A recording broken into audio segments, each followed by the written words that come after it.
நம்ம ஏத்தர்ல எல்லாருக்குமே இந்த செகண்டரி பெல்ட்டை டைட் பண்ண தெரியும், ஆனால் இந்த பிரைமரி பெல்ட்டை டைட் பண்ண தெரியாது. அது எப்படின்னு சொல்லிட்டு இப்போ உங்களுக்கு காட்டுறேன்.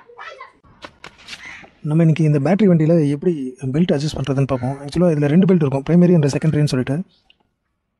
ஒரு பெல்ட் பார்த்தீங்கன்னா மோட்டரில் இருந்து ஒரு ஃப்ரீ வீலில் ஒன்று ரொட்டேட் ஆகிட்டு இருக்கும், அதில் இருந்து கனெக்ட் பண்ணி ஒன்று வீலுக்கு கனெக்ட் பண்ணியிருப்பாங்க.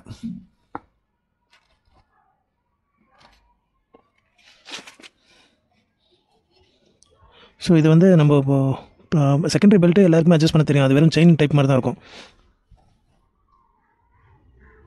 ஸோ 2 சைட்லையும் இந்த அட்ஜஸ்ட்மெண்ட் பண்ணால் இந்த பெல்ட் வந்து டைட் பண்ணிடலாம் secondary belt. But primary belt வந்து அட்ஜஸ்ட் பண்ணுறது எப்படின்னா அது இப்போ பார்ப்போம். ஃபஸ்ட்டு இந்த ஸ்க்ரூவெல்லாம் ரிமூவ் பண்ணணும், இந்த ஃப்ளோர் போர்டை ஃபஸ்ட்டு ரிமூவ் பண்ணணும். அப்போ தான் வந்து நமக்கு அந்த ப்ரைமரி பெல்ட்டோட டென்ஷன் அட்ஜஸ்ட் பண்ணுறதுக்கு உண்டான ஸ்பேஸை பார்க்க முடியும்.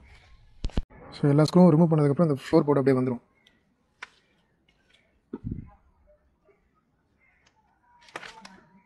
அடுத்தது இந்த 2 லாக் இங்கே ஒரு மைனஸ் ஸ்க்ரூ ட்ரைவர் வச்சு இங்கே ப்ரெஸ் பண்ணிங்கன்னா இந்த லாக் வந்து ரிலீஸ் ஆகிடும், இது வந்துடும்.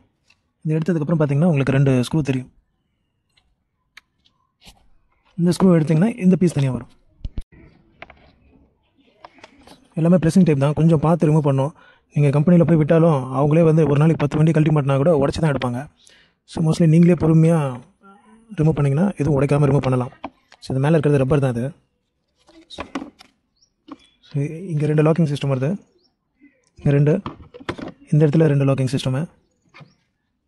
அவ்வளோதான், ஜஸ்ட் ஸ்லைட் பண்ணி எடுத்திங்கன்னா வந்துடும். மெயினாக நிற்கிறது இந்த 2 ஸ்க்ரூவில் தான். ஸோ இந்த பீஸ் வந்துருச்சு. இந்த டாப் பாக்ஸில் பார்த்தீங்கன்னா ஒரு 4 ஸ்க்ரூ இருக்கும், 4 ஸ்க்ரூ. அது ரிமூவ் பண்ணிங்கன்னா இந்த டாப் பாக்ஸ் வரும்.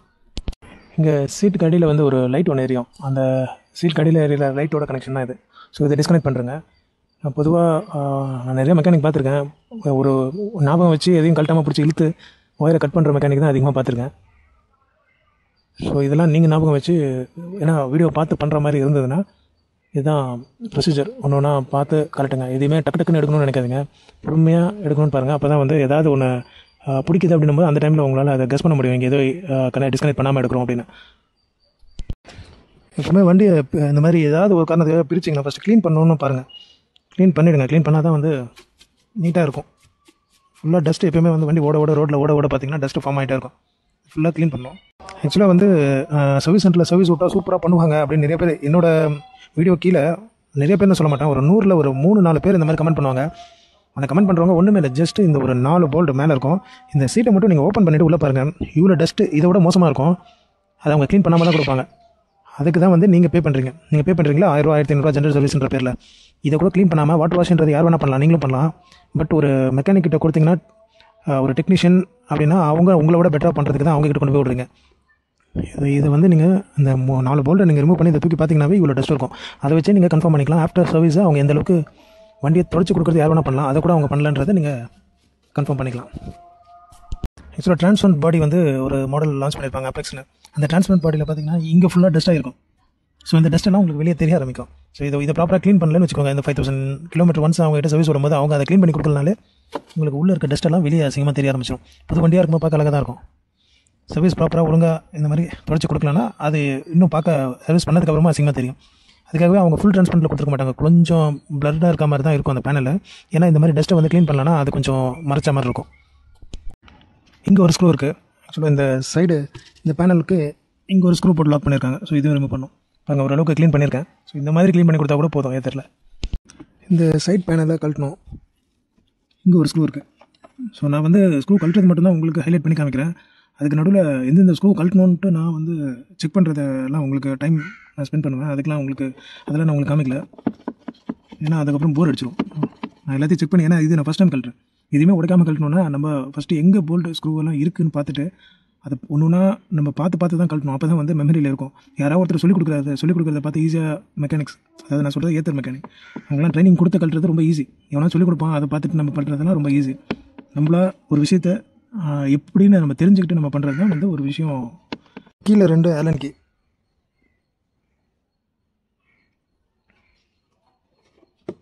சைஸ் பார்த்தீங்கன்னா ஆலன் கீயோட சைஸு 4 mm. இந்த ரப்பர்லாம் 4 ரப்பர் இருக்கும் இந்த சீட்டுக்கு அடியில். இந்த ரப்பரை தூக்குனிங்கன்னா இந்த சென்டராக உள்ள பிளாஸ்டிக் மட்டும் தனியாக வந்துடும்.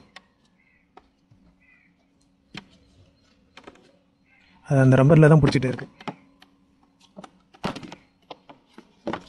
அவ்வளோதான்.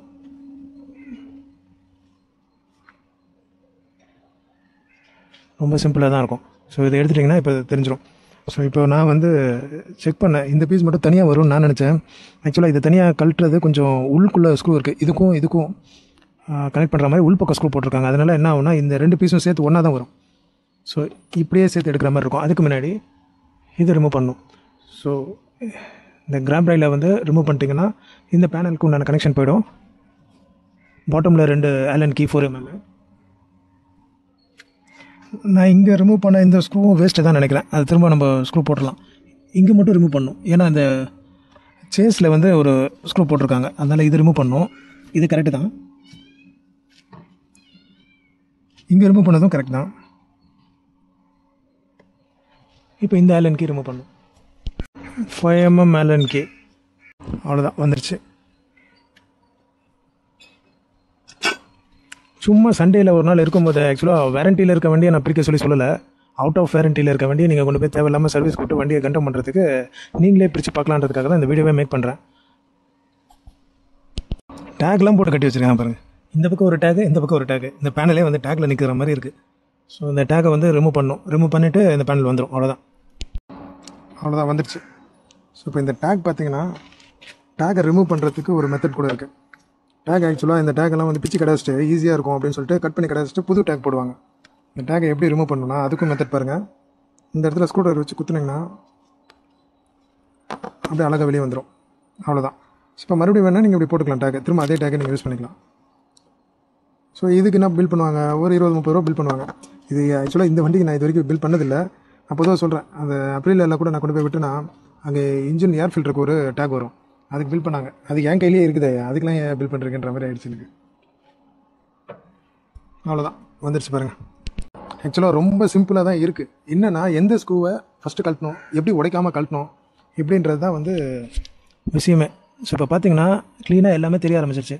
இவங்க செகண்டரி பெல்ட்டை எப்படி டைட் பண்ணுவாங்கன்றது நான் ஏற்கனவே சொன்னேன்.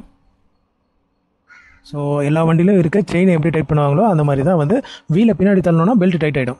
ஸோ இதுதான் வந்து செகண்டரி பெல்ட். ப்ரைமரி பெல்ட்டுன்னு இவங்க சொல்கிறது என்னென்னா, இந்த மோட்டருக்கும் நடுவில் ஒரு ஃப்ரீ வீல் இருக்குது, அந்த ஃப்ரீ வீலுக்கும் கனெக்ட் ஆகிற ஒரு பெல்ட்டுக்கு பேர் ப்ரைமரி பெல்ட்டுன்னு வச்சுருக்காங்க. ஸோ அந்த பெல்ட்டு வந்து நம்ம டைட் பண்ணோன்னா இந்த வண்டியில் ஈஸியாக பண்ண முடியாது. இவ்வளோத்தையும் பிரித்து தான் பண்ணுற மாதிரி இருக்குது. இன்கேஸ் யாருக்காவது ஈஸியாக பண்ணுற மெத்தட் தெரியும் அப்படின்னு சொன்னால் சொல்லுங்கள். ஏன்னா எனக்கு தெரியல, நான் வந்து வண்டி வாங்கி தான் ஃபஸ்ட் டைம் நான் ரிமூவ் பண்ணுறேன் இந்த பெல்ட்டு டைட் பண்ணுறதுக்காக. அதனால் நான் போக போக ஒரு 2-3 வருஷம் இந்த வண்டி வச்சுருந்தேன்னா கம்ப்ளீட்டாக உங்களுக்கு இந்த வண்டியில் என்ன பிரச்சனை வரும், எப்படி சால்வ் பண்ணுறன்றது எல்லாத்தையுமே சொல்லிவிடுவேன். ஆக்சுவலாக இந்த பெல்ட் கூட பார்த்தீங்கன்னா இப்போ ஆன்லைன்லேயே கிடைக்க ஆரம்பிச்சிருச்சு. அதனால் கம்பெனியில் போய் நீங்கள் விட்டிங்கன்னா 3500 பில் பண்ணுறாங்க. நீங்களே வாங்கி ஃபிக்ஸ் பண்ணணும்னு நினச்சிங்கன்னா ஒரு 2500 எனக்கு தெரிஞ்சு இப்போ பெல்ட் கிடைக்குது. அப்படியே வாங்கி நம்மளே ஃபிக்ஸ் பண்ணிக்கலாம். என்ன ஒன்று, கம்பெனிக்கு நீங்கள் எடுத்துகிட்டு போகணுன்னா ஃபஸ்ட்டு சார்ஜ் பண்ணணும், ஃபுல்லாக கொண்டு போய் விடணும். உங்கள் டைம் வேஸ்ட் ஆகும். திரும்ப ரிட்டன் நீங்கள் அதை வாங்குறதுக்கு ஒரு நாள் போவீங்க, அதுக்கு ஒரு நாள் உங்கள் டைம் வேஸ்ட் ஆகும். ஸோ திரும்ப வந்து நீங்கள் ஃபுல்லாக சார்ஜ் போட்டு நீங்கள் ரெகுலர் யூஸ் பண்ணுற மாதிரி இருக்கும் வண்டி. இதே நீங்கள் பெல்ட் ஆன்லைனில் ஆர்டர் பண்ணால் உங்கள் வீட்டுக்கு வந்துடும்.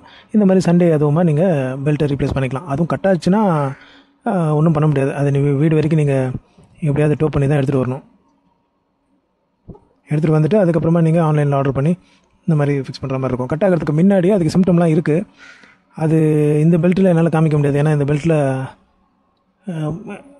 என்னால் பார்க்க முடியல அந்த மாதிரி சிம்டமை. இப்போ நம்ம எப்படி டைட் பண்ணுறதுன்னு பார்ப்போம். பெல்ட்டு டைட் பண்ணுறதுனா என்னன்றது உங்களுக்கு சொல்கிறேன் பாருங்கள். ஆக்சுவலாக இது லூஸாக இருக்கா, இதை டைட் பண்ணுறது அப்படின்னா இந்த மோட்டர் என்ன பண்ணுறாங்கன்னா இவங்க இங்கே கேப் கொடுத்துருக்காங்க பாருங்கள். இந்த ஒரு போல்டு மட்டும்தான் கான்ஸ்டண்ட்டாக இருக்கும். இந்த ஒரு போல்டு, இந்த ரெண்டும் நம்ம மோட்டரை வந்து அட்ஜஸ்ட் பண்ணலாம். இப்போ என்ன ஆகுனா, மோட்டரை நான் இந்த பொசிஷனில் இந்த 2 ஸ்க்ரூவையும் நான் லூஸ் பண்ணிவிட்டு இப்படி மோட்டரை ஸ்லைட் பண்ணேன்னு வச்சுக்கோங்களேன், மோட்டர் இன்னும் கொஞ்சம் மேலே போகும். இப்போ இந்த மோட்டர் வந்து மேலே போச்சுன்னா என்ன ஆகும், பெல்ட் டைட் ஆகும். இதுதான் ஏத்தரோட பெல்ட் அட்ஜஸ்ட்மெண்ட்டோட விஷயமே. இப்போ மோட்டரோட ஷேக் பாருங்கள், இப்போ தெரியும். இப்போ மோட்டர் வந்து நம்ம போல்டு லூஸ் பண்ணியிருக்கேன்.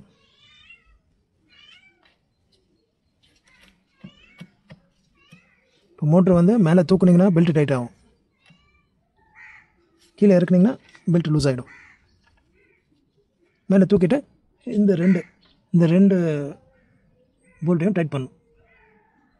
டைட் பண்ணும்போது பார்த்து டைட் பண்ணுங்கள். எப்போவுமே வந்து ஃபுல்லாக டைட்டாக வைக்கணும்னு நினைக்காதீங்க. ஓரளவுக்கு நமக்கு தெரியும். இந்த மாதிரி டீ ஸ்பேனரில் நீங்கள் டைட் வச்சிங்கன்னா டார்க் அதிகமாக கிடைக்கும். நீங்கள் ரொம்ப ப்ரெஷர் கொடுத்து டைட் பண்ணுற மாதிரி தெரியாது, ஆனால் டைட் ஓவர் ஆகிடும். இந்த மாதிரி ஸ்பேனரில் நீங்கள் டைட் பண்ணிங்கன்னா நீங்கள் ரொம்ப ப்ரெஷர் கொடுக்குற மாதிரி தெரியும், ஆனால் ரொம்ப ஒன்றும் பெருசாக டைட்டாக இருக்காது. ஆனால் இது யூஸ் பண்ணாதீங்க. இது யூஸ் பண்ணிங்கன்னா இந்த போல்ட் வந்து சைடில் ஃபுல்லாகவே வந்து டேமேஜ் ஆகும்போது அதுக்கப்புறம் ஸ்லிப் ஆக ஆரம்பிச்சிடும். அதனால தான் வந்து இந்த மாதிரி டீ ஸ்பேனரை யூஸ் பண்ணணும். கரெக்டாக 13 mm இந்த மாதிரி ஸ்பேனர் எடுத்துக்கோங்க. எப்போவுமே இந்த டீ ஸ்பேனர் யூஸ் பண்ணிங்கன்னா ஸ்லிப் ஆகாது, போல்ட்டு டேமேஜ் ஆகாது. பட் ஏர்டெல் சர்வீஸில் என்ன பண்ணுவாங்கன்னு நமக்கு தெரியாது, பட் நம்ம ப்ராப்பராக பண்ணுவோம். ஆக்சுவலாக உள்பக்கம் தான் நெட் இருக்குது, அவ்வளோதான். ரொம்ப லூஸாக தான் இருக்குது. ஏன்னா அலுமினியமில் ஓவர் டைட்லாம் வைக்கக்கூடாது. ஓவர் டைட் வச்சோன்னா உடச்சிட்டு போயிடும். இதெல்லாம் உடஞ்சிருச்சுன்னா அவ்வளோதான். ஏதோ பிராண்டட் வண்டினா கூட பரவாயில்ல, ஏதோ உடஞ்சிச்சுன்னா போய் கேட்டு வாங்கிக்கலாம். பரவாயில்ல, ஓரளவுக்கு பரவாயில்ல. கம்பெனி டைட் வந்து சூப்பராக வச்சுருக்கான். இது மெக்கானிக் கிட்ட போய் நீங்கள் இந்த சர்வீஸ் சென்டரில் போய் விட்டிங்கன்னா ஃபுல் டைட் வச்சு இதை உடச்சி கிராக் விழுந்துருச்சு, மோட்டர் டேமேஜ் ஆகிடுச்சு, ஃபெயிலியர் ஆகிடுச்சு அப்படின்னு சொல்லி தான் திருப்பி கொடுப்பாங்க. உங்கள் பேரில் பில் பண்ணி மாற்றி கொடுத்துருவாங்க.